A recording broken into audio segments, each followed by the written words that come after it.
Afghanistan, a war which cost the lives of nearly 15,000 young Soviet conscripts and an estimated 1 million Afghans. It was the Soviet Union's Vietnam syndrome, so to speak. It was impossible for a great superpower to run away from this wild country.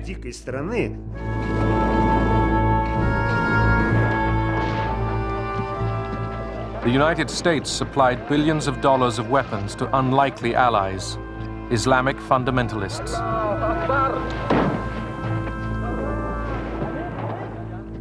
It is entirely true that this was a war that was fought with our gold, but with their blood.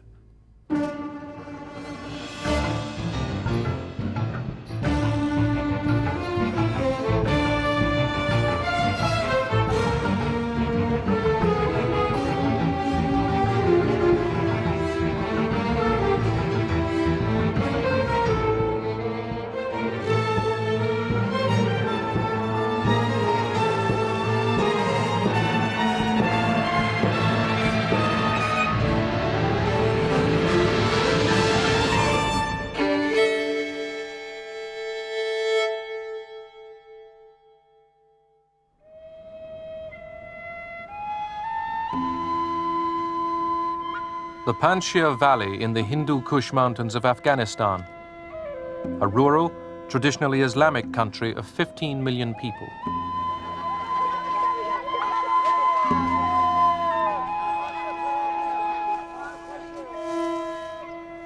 Foreign nations had tried to conquer it for centuries. None succeeded.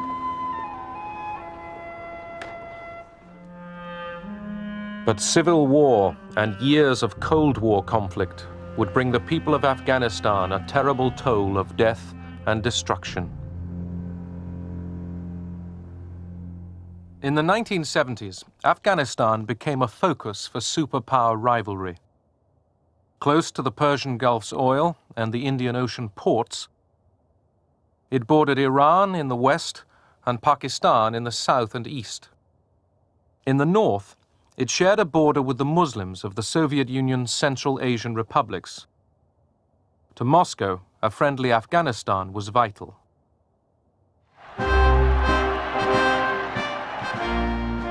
Kabul, Afghanistan, April 1978. A military coup brings a left-wing regime to power. Soviet cameras portray it as a romantic, popular revolution. Crowds were organized to celebrate the change of power.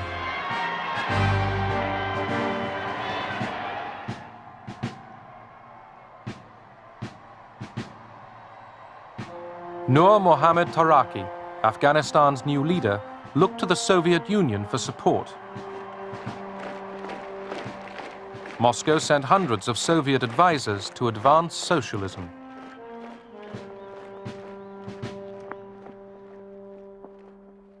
The vast majority of Afghan people had no jobs. Afghanistan was an agricultural country. We thought it was best to introduce land reforms and give land to the landless. It would enable them to work their own land and raise their standard of living. The left-wing regime set about reforming Afghanistan by decree. Land was taken from large owners and handed to the peasants who worked it.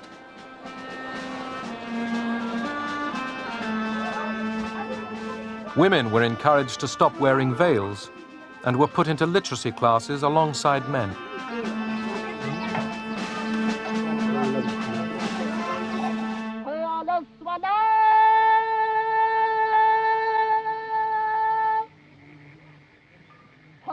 In the countryside, the reforms were seen to threaten ancient customs and the authority of the Islamic priests, the mullahs.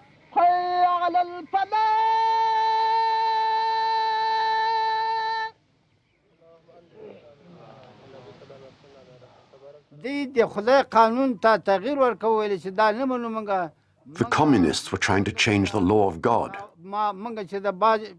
They wanted to destroy Islamic traditions, to rid Afghanistan of poverty and make everyone equal. This is against the law of Islam. God has decided who is rich and who is poor. It can't be changed by communists. It's beyond imagination.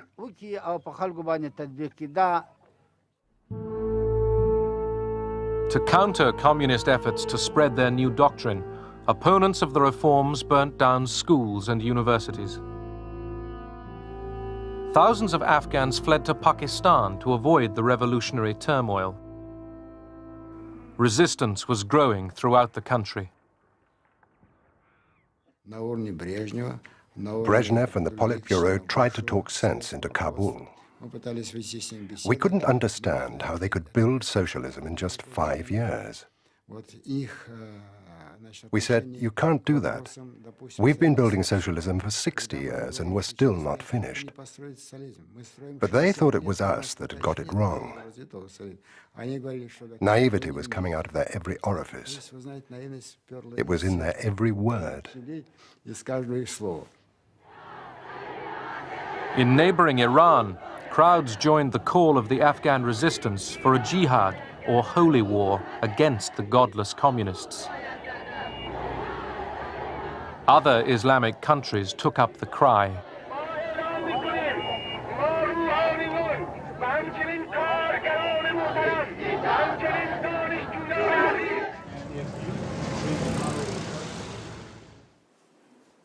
In Washington, National Security Advisor Zbigniew Brzezinski was convinced the left-wing regime in Afghanistan was a major threat. Yeah, and that will deal first with Iran, then with Afghanistan and the regional implications. Brzezinski told President Carter that Moscow might use the Afghan crisis to move south and seize the oil of the Persian Gulf. Well, I have essentially 4 items I'd like to quickly review.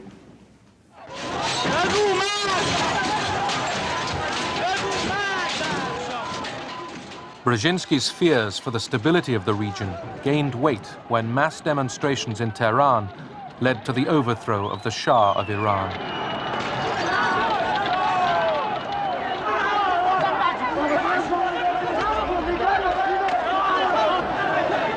The Shah's fall lost America its most important ally in the region. We're faced with the possibility that one way or another, before too long, we may have either a hostile Iran on the northern shore of the Persian Gulf facing us, or we might even have the Soviets there.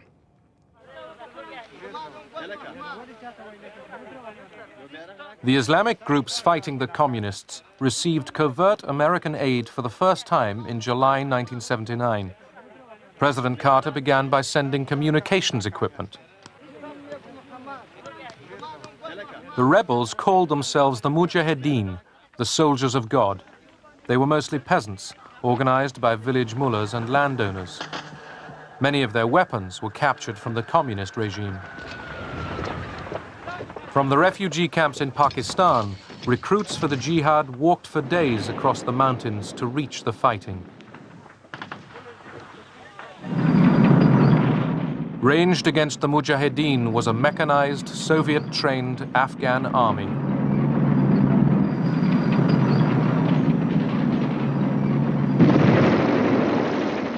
Soviet film depicted a highly motivated fighting force. In fact, each month, thousands of soldiers deserted. Kabul pleaded with Moscow to send Soviet troops.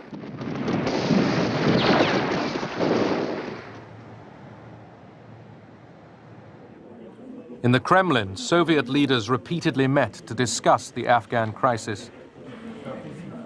After mobs massacred Soviet advisors and their families in Herat, Kabul's request for Soviet troops moved up the agenda.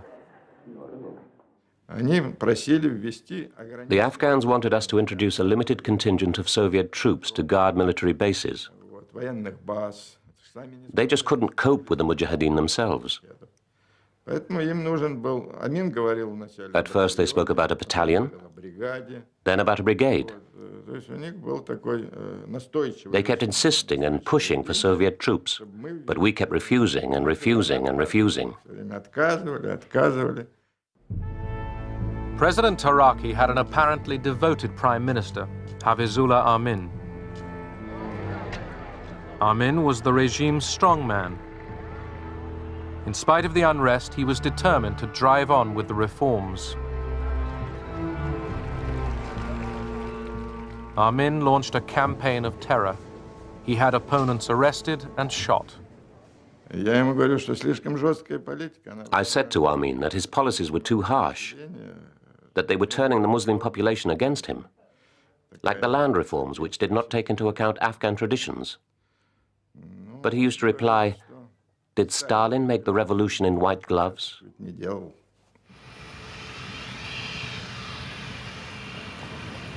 Afghan President Taraki flew to Moscow to discuss with Soviet leader Leonid Brezhnev how to curb Armin's excesses.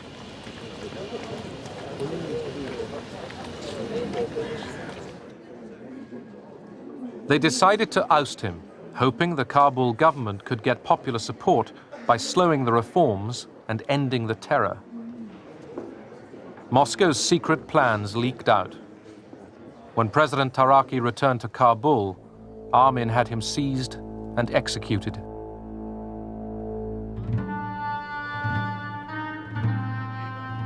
Armin realized the Soviets wanted him out. He began to seek better ties with the West. The KGB even imagined Armin might be a CIA agent. Andropov, the head of the KGB, became very concerned about Armin flirting with the Americans. Andropov felt that if we didn't introduce Soviet troops, Armin would claim that Moscow hadn't fulfilled its obligations. He would then turn to the Americans for help, and they would put their own troops in.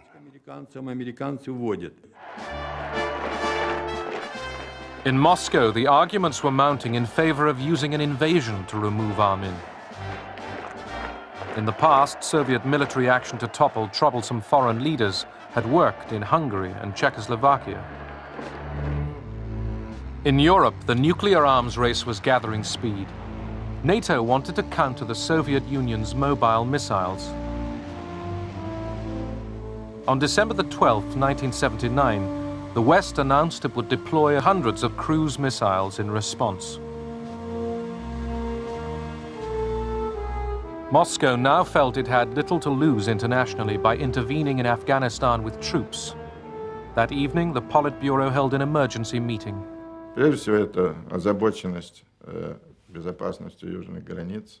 Our major concern was the security of the southern borders of the Soviet Union.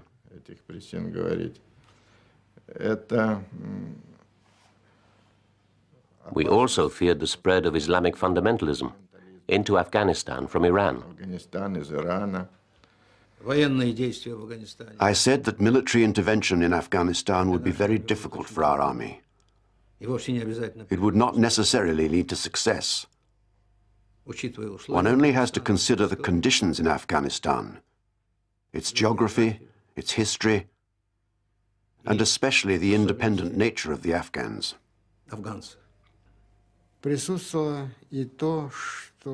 We also felt that if we didn't go into Afghanistan, then some other countries would. The intervention of these states could destabilize the situation on the Soviet-Afghan border and in the region as a whole. The Politburo took its fateful decision. By December 25th, 1979, tens of thousands of men in tanks and trucks started to trundle across the border. Moscow hoped they could complete their mission within weeks. The old royal palace on the edge of Kabul was Prime Minister Armin's favorite residence. KGB special forces stormed the building. Armin tried to hide, but they shot him dead. Moscow replaced Armin with a more manageable leader, Babrak Karmal. Since the Cold War started, the Soviet Union had never invaded a country beyond the borders of the Warsaw Pact. Now, Soviet forces were stepping across the line. The implications of the Soviet invasion of Afghanistan could pose a most serious threat to the peace since the Second World War. The vast majority of nations on earth have condemned this latest Soviet attempt to extend its colonial domination of others. I had to put restraints on the Soviet Union. One of them was to issue a public statement that if the Soviets did invade either Pakistan or Iran or Iran out of Afghanistan, that I would consider this a personal threat to the security of the United States of America, and I would take whatever action I desired or considered appropriate to respond, and I let it be known that this would not exclude a nuclear reaction. The military intervention of the Soviet Union cannot be justified. There can be no question of any country other than the Soviet Union having interfered in Afghanistan's internal affairs. At the United Nations, the Soviet invasion was widely condemned. President Carter blocked grain deliveries to the Soviet Union, launched a boycott of the Olympic Games in Moscow, and stepped up US spending on arms. Détente was over.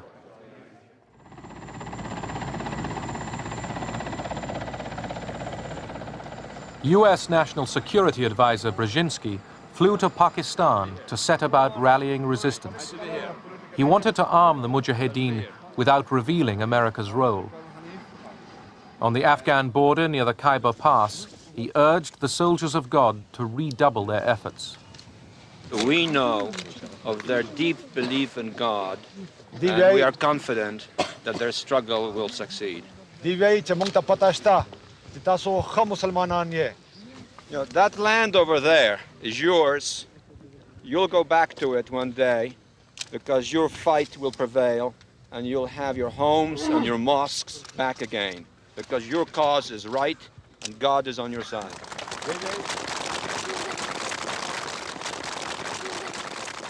The purpose of coordinating with the Pakistanis would be to make the Soviets bleed for as much and as long as is possible. Do we know whether any Soviet units have reached these border posts? No. They're holding back. They are holding back. We started providing weapons to the Mujahideen from various sources again. Some, for example, some Soviet arms from the Egyptians and the Chinese. We even got Soviet arms from the Czechoslovak communist government, since it was obviously susceptible to material incentives. And at some point, we started buying arms for the Mujahideen from the Soviet army in Afghanistan, because that army was increasingly corrupt. Brzezinski sought the help of General Zia al-Haq, Pakistan's military ruler. Pakistan always had a keen interest in Afghanistan. Pakistan wanted a friendly and strongly Islamic neighbor. The US Congress had earlier cut US military aid to Pakistan. General Zia had a bad human rights record. He was developing a nuclear bomb. He had failed to curb drugs trading. Now, the Americans set aside their displeasure. I think we had a double standard with respect to the Pakistanis. And we knew that there were big problems with drugs and that there were big problems with nukes. And we were prepared in various ways, in any way that we had to turn Nelson's eye to those problems, as long as the Afghan resistance was being supported via the government of Pakistan, and that's what we did. In Afghanistan, the Red Army guarded cities, roads, and airports, leaving the Afghan army free for combat. By 1980, almost 100,000 Soviet troops would be deployed around the country. It was a civil war, but many of the Soviet conscripts were told they were coming to Afghanistan to confront Americans. After we took our first Afghan prisoners, we started to realize that the Americans were not there. We said, Americans? What Americans? They're not here. But the KGB officers said, oh, they're in the rear. They're advising the Mujahideen just like we advised in Cuba. Maybe they're teaching them how to fight. But the more operations we carried out, the more we realized that the Americans were not there.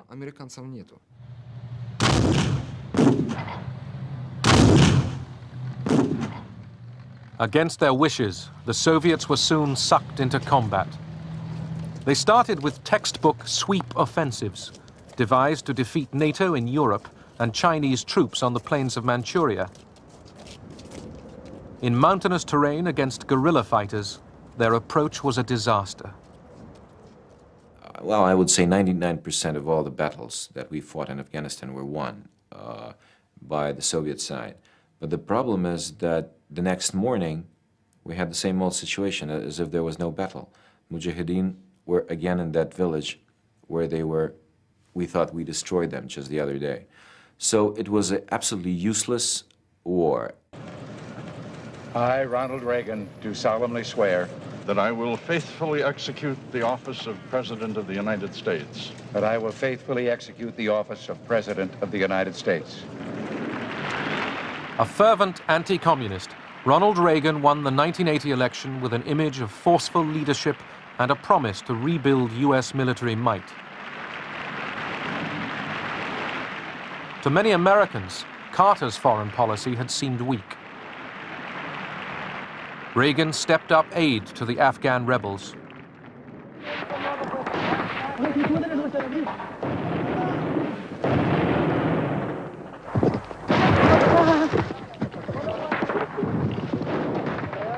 The Mujahideen were made up of numerous factions.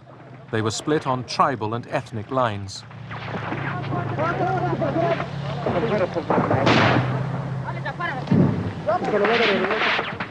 When the Mujahideen weren't fighting the Soviets, they sometimes fought each other.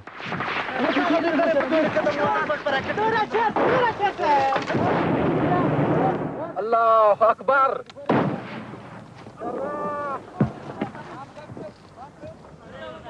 The Mujahideen often captured military equipment in working order, but were so disorganized that within hours it would be made useless by looting.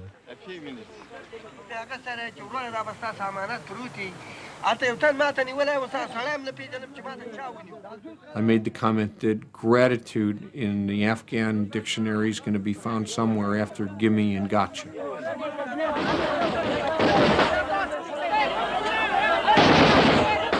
On the other hand, there was a constant undercurrent of understanding that while we were providing the means to wage this war, they were waging it. And that it is entirely true that this was a war that was fought with our gold, but with their blood. The Reagan administration increased its covert military supplies to the Mujahideen. Money and arms were channeled through camps in Pakistan.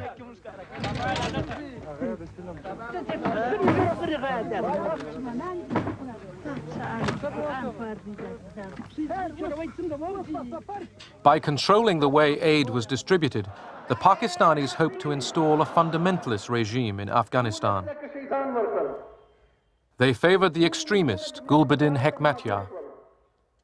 The Pakistanis then needed to have people that they could manipulate.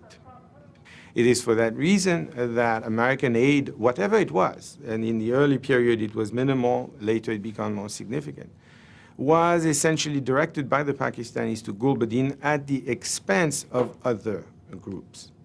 The arms were not distributed fairly. Despite our military successes, Pakistan only gave us 8 missiles. For 2 years, they cut all aid to my group. The Pakistanis had their own agenda. They gave the lion's share of weapons to the hardliner, Gulbuddin Hekmatyar.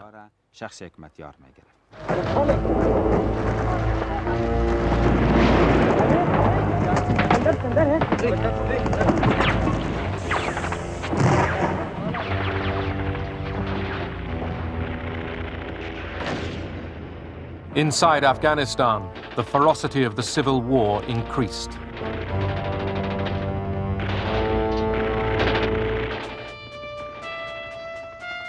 After heavy casualties, the Red Army changed tactics. They abandoned massive armored sweeps and took to the air. Soviet commandos would be dropped in by helicopters to cut the Mujahideen's escape routes.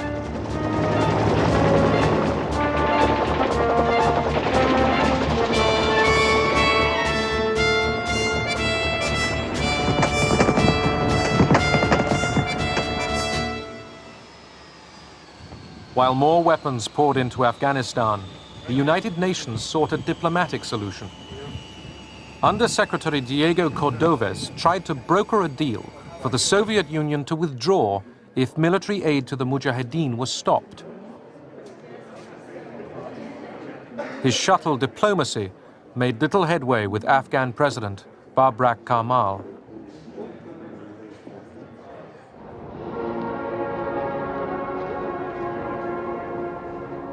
Moscow, November 1982. After 18 years in power, Brezhnev is dead.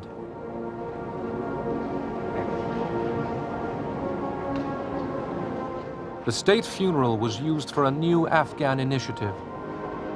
After the ceremony, Yuri Andropov, the new Soviet president, told Pakistan's foreign minister that he might accept the United Nations plan. But the Americans didn't trust Andropov. We never considered that the Soviets would actually back out of Afghanistan and negotiate their way out. It didn't seem a credible thing for them to do because we didn't think that they were at all disposed to do that. So naturally, when we talked with the Pakistanis, we pressed them always to continue the pressure. The Bible tells us there will be a time for peace, but so far this century, mankind has failed to find it. In these times when the United States and Pakistan were not ready for a deal with Moscow. For Washington, the UN's peace plan was a sideshow. The peace-loving nations of the world must condemn aggression. Throughout Afghanistan, Soviet aircraft were now bombing indiscriminately.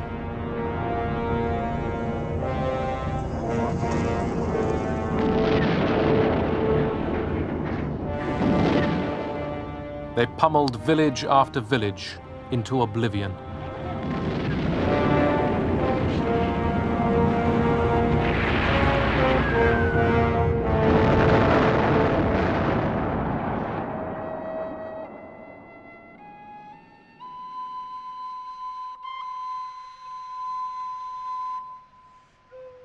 In a typical attack on April the 8th, 1985, the villages of Kutz and Mindrawar on the Kabul-Jalalabad highway were bombed, then overrun by Soviet troops.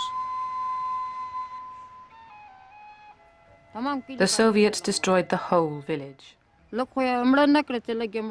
It's impossible to count how many they killed. The men were dragged out of their houses and sent off to the Afghan army. Those who refused were taken aside and gunned down, butchered.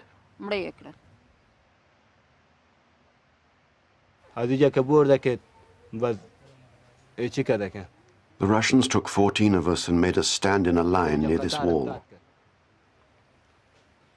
2 Russian soldiers stood in front of us with machine guns.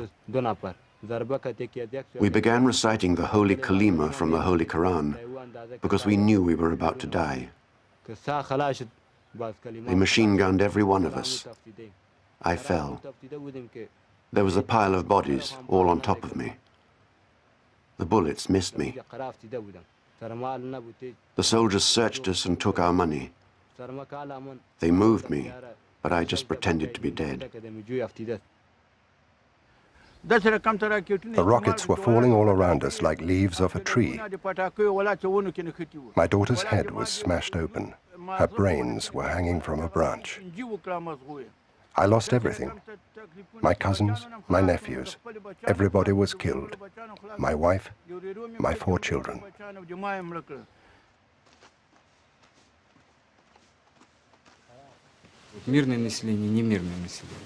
There was no such thing as a peaceful population. They were all guerrilla fighters.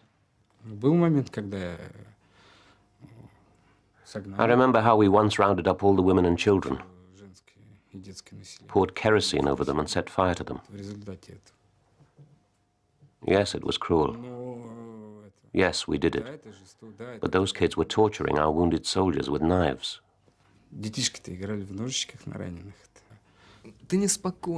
When you kill, you don't feel calm, you just feel indifferent. You're paranoid, you lose your morality. You become very cold-blooded. Your soul grows cold because you're confronted with something you don't like doing.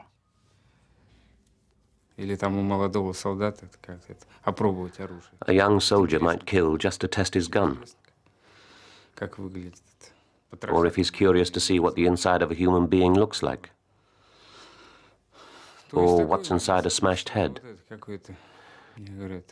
But there is also the fact that if you don't kill, you'll get killed. It's a feeling of being drunk on blood. Often you kill out of boredom or because you just feel like doing it. It's like hunting rabbits.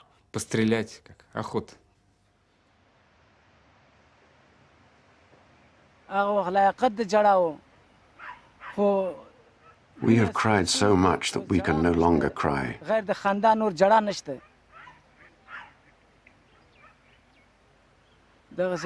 Even if we do cry, who will wipe away our tears? So you see, there's nobody to turn to anyway. We can only pray to God to take our revenge for us, because we are helpless.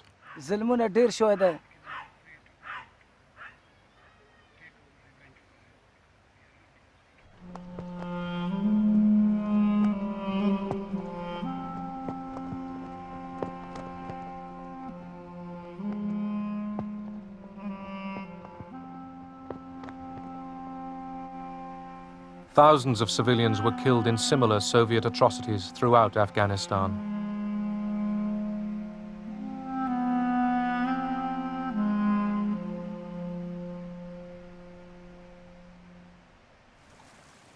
The Mujahideen committed their own war crimes, often executing Soviet and Afghan prisoners in cold blood.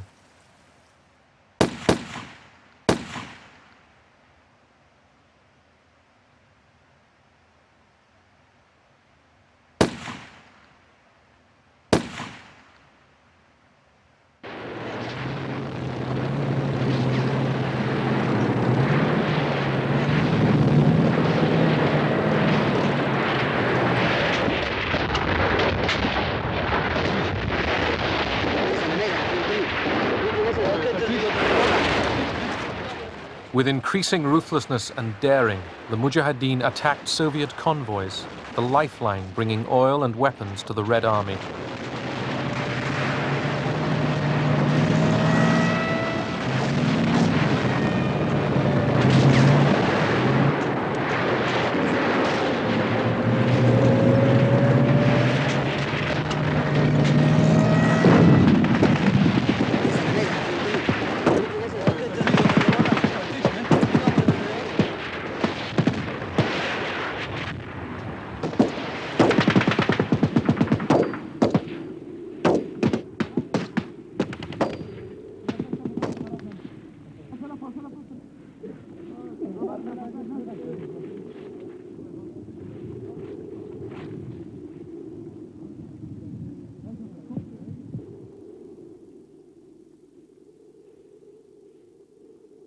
The toll of Soviet dead rose to as much as 2,000 a year.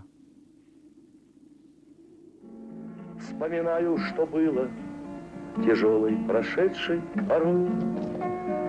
Помню зарево свет.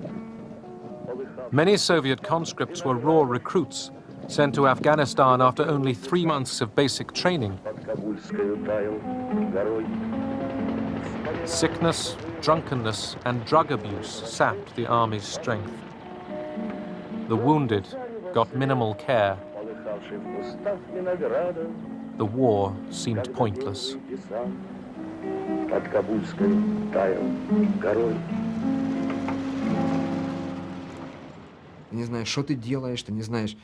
You don't know what you're doing. You don't know what's going to happen tomorrow. Perhaps you're going to die. And for the sake of what? For the sake of a system that lies to you? For the sake of a system that turned my father and all our parents into alcoholics? You know, it's so bad, you know, like... You suddenly realize that you've been brought up in a system which only creates evil. You just want to escape from it, but you don't know where to run. You've only got one hope. To eat half a kilo of opium, go to sleep and never wake up. Солдаты дружественных армий. Их часто можно видеть рядом, и в минуты отдыха, и в бою, И в День добровольного труда, Хашара, как его здесь называют. Мы побывали на одном из таких дней, когда воины участвовали в строительстве новых корпусов детского дома Ватан, Родина. Ибо советский воин не только защитник, но и созидатель. Немало народно-хозяйственных объектов Демократической Республики Афганистан было сооружено. The propaganda was repeated daily in the Soviet press. Returning veterans began to reveal the Soviet troops' true role. But Soviet newspaper readers searched in vain for accurate reports. Basically, it was total disinformation of the Soviet public. Soviet soldiers were not fighting a war, the propaganda said. They were building schools, kindergartens, roads, and guarding caravans with food. That's it. In cemeteries across the Soviet Union, the cost of the invasion became impossible to hide.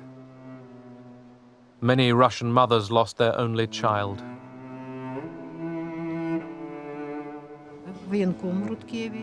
A military officer came to me. He said, "Try to be brave. Your son has died."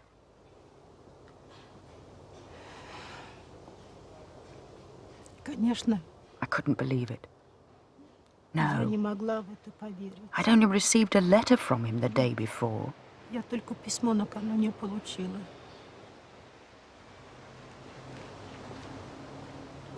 I didn't try to open the coffin myself. My brother wanted to, but we were not allowed.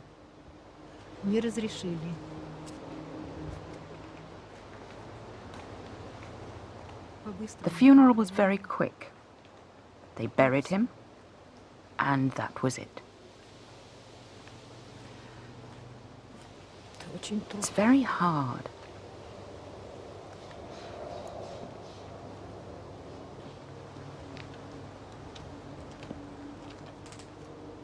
I wasn't allowed to write on his gravestone that he died in Afghanistan. I could only write in small letters at the bottom that he'd died while fulfilling his internationalist duty. I didn't see him dead. So to me, he's still alive. At every doorbell, I think my son has come back. I don't believe he died.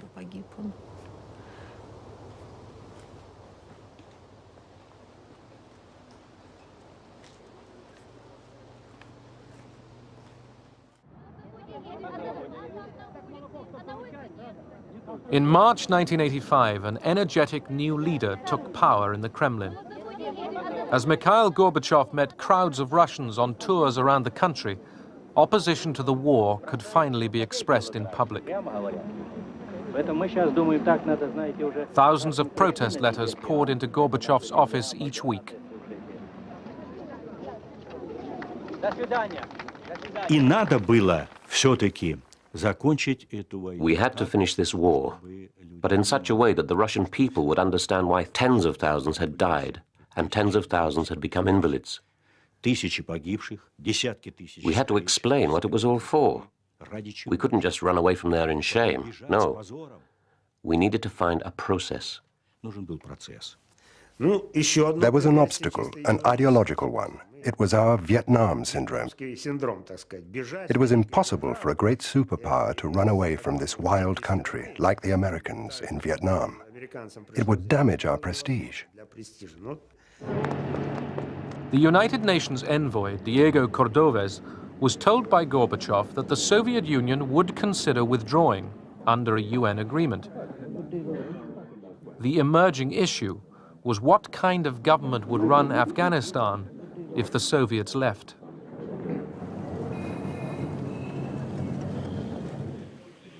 Hoping the US and Pakistan would accept a coalition friendly to Moscow, Gorbachev chose a new Afghan leader, Mohammad Najibullah.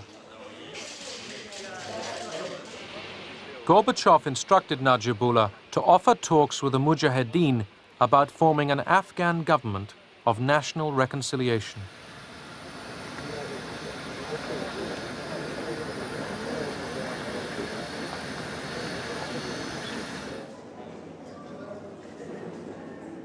Gorbachev and his peace initiatives were applauded in Moscow, but not yet accepted in Washington.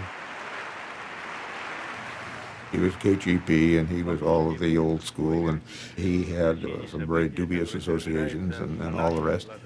He was trying to persuade the old-line communists that he was with them, and he would appoint them to various positions, and he would not make major changes in the economy or in the economic policies or in the military policies. On return from his first summit with Gorbachev, Reagan sensed Moscow wanted a deal to get out of Afghanistan. But American hardliners wanted revenge for Vietnam. Pressed by Congress, Reagan urged the Mujahideen to go for victory. It wasn't until really between about 83 to 85 that the forces in Washington who asked the question, well, maybe we can win this. Let's not put in $100 million a year worth of weapons. Let's put in $1 billion a year worth of weapons. To combat Soviet air supremacy, the United States decided to try out its latest missile, the Stinger.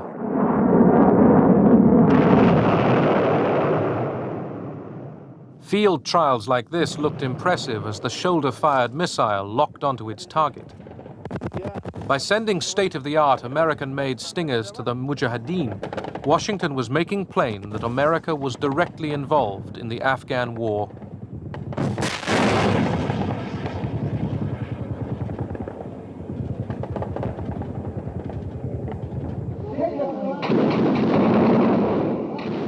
Spurred on by the increased American aid, the Mujahideen opposed a UN-brokered peace agreement that would enable the withdrawal of Soviet troops, but leave the Kabul regime in place.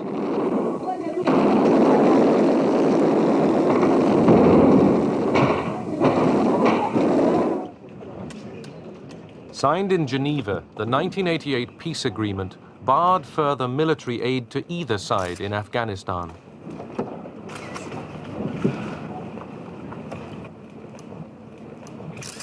Both superpowers ignored the ban. The supply of weapons went on. The Geneva Accords did not bring peace. Our basic feeling was that what the Russians were talking about was a way to get the resistance and the opposition of the West off their back, so to speak, and that they then would be free to pursue other methods of dominating Afghanistan, and that's what we did not want to have happen. The Americans didn't want a trace of Marxism left. They wanted to install an anti-Soviet puppet regime they could control. The bleeders, or the hawks, finally won. Our reason was very simple. If you carry on giving aid, we'll carry on giving aid. In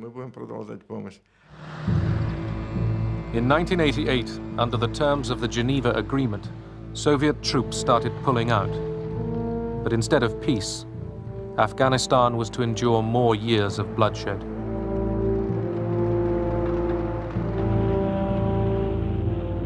Fighting among rival groups of Islamic fundamentalists continued to destroy the country long after the Cold War was over.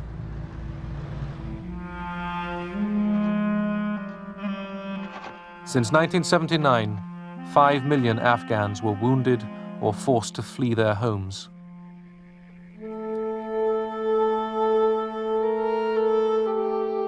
Almost 15,000 Soviet soldiers were killed.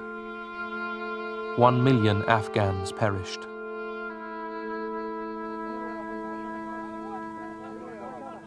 I haven't had a bad night. It's not because I'm without feeling for, or without understanding of how much agony goes along with war. It's just that this was such a contribution to the end of what was otherwise an evil that inflicted other kinds of pain on so many other people that, on balance, it was worth it. The Afghan people have become the main victims. The Afghans are now fighting each other. Of course, they have plenty of internal reasons for that. But at the same time, it's because of a legacy which started in the 1970s that they are now fighting each other with American and Soviet weapons. فما يكذبك بعد بالدين